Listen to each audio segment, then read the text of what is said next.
Overseas Academy once again, and this time I will show you how to mix the milk formula. So I'm your trainer for today, I'm Joyce Elakina. First, we're going to prepare and gather all needed supplies, tools, equipment, and materials. So we have the lukewarm water in an electric water pot, mineral water, the milk powder, and the feeding bottle, and 1 hand towel. There are 3 bases in mixing milk formula. First is according to the manufacturer's label, what you can read here.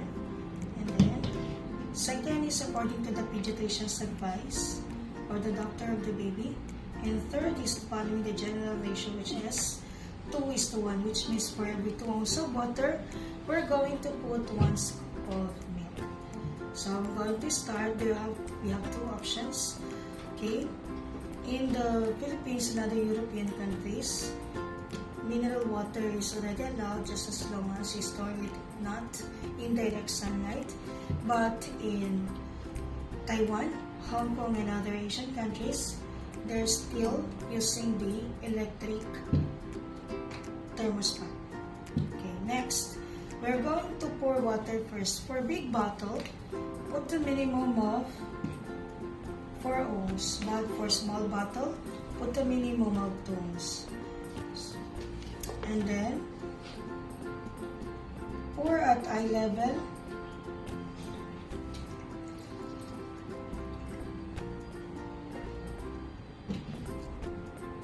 And then, we're going to put 2 scoops of milk. Just make sure to use the scoop intended for it, and it should be evenly straight.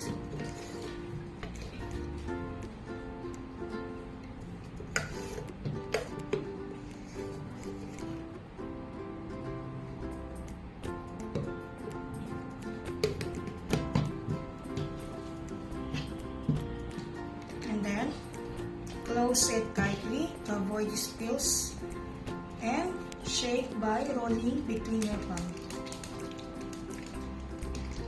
Okay, it's not advisable to shake it this way or by putting on sideways, because more bubbles is formed or are formed inside, and the more bubbles, the higher the tendency for colic pain. So shake it by rolling between your palms, and then reopen to release the air bubbles, and close it tightly again. Check the milk temperature by putting some drop on your dorsum or on your wrist. And lastly, check the nipple hole diameter. It should be medium size, because if it is too small, it will cause colic pain or kabag, and if it is too large, it will cause aspiration or pagkalunod sa gatas ng bata.